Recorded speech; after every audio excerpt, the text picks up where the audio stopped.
چه خوشمزه ببینید دیگه بچه‌ها اومدین چیز فیس ریویل کرده ما اینا بچه‌ها می‌خوایم امروز ببینیم که گل روز چوسی میان فقط اون کوزه درست کنن یا چوسی نیست با گل عادی هم میشه حتما تا آخر ویدیو بگیرید اینم آوردم زهر مار خب بریم ببینیم خب بچه‌ها ما اول نیاز داریم به یه خاک خوب من تصمیم گرفتم آرش بیا این قسمت خاک خوبی داره نسبت اینجا خوبه خاکش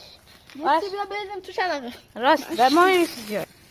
نه خب ویدیو اما شروع کن کندکاری کن آرش بچه ها داره کندکاری میکنیم خب اسفلش هم جدا میکنیم همینطوری بگی آقا یا الله ببینید کارگر افغانی که دوردی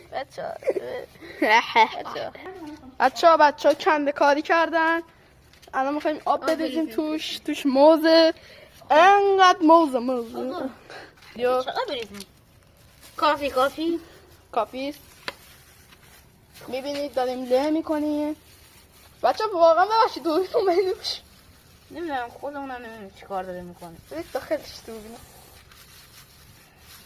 چوسی بچه ها یه حرفی میزنن لابد و به قول روز درست کرد فکر نکنم چوسی باشه زیبا چوسی ببین چوسی خب اونو ول کنیم حالا زیاد مهم نیست بیا بدیم از جیجولی نشون بدم از زیر در ها به جیجی هم فیسیویل داره برادر همکتون آهو بچه ها جانا زنده شد میگیرم بچه ها دستگی سوراخ بهم دادن این همه گرد مناطق سیل زده است بچه بنده تو این کافیه حتی نه یکم دیگه بذار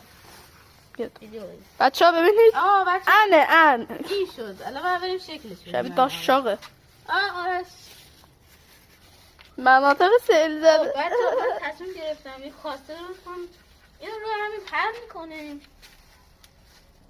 بعدش آخوانید به این شکل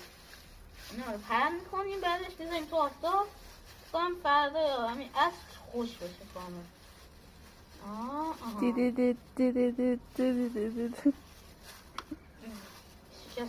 یکم از اون نگه نشون بده داشت این شد دیگه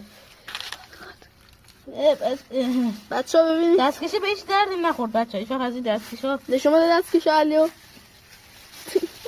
نه اندازم زودم پارم اصلا به درد نمیخورد بچه ها این هم درست کردم حالا باید بذارمش اینجا که خوشه فردا یا پس فردا یا همین امروز خوش میشه دیگه با سشتی کن و ببین نتیجه هم ببینیم اینه نتیجه شبیه داشاقه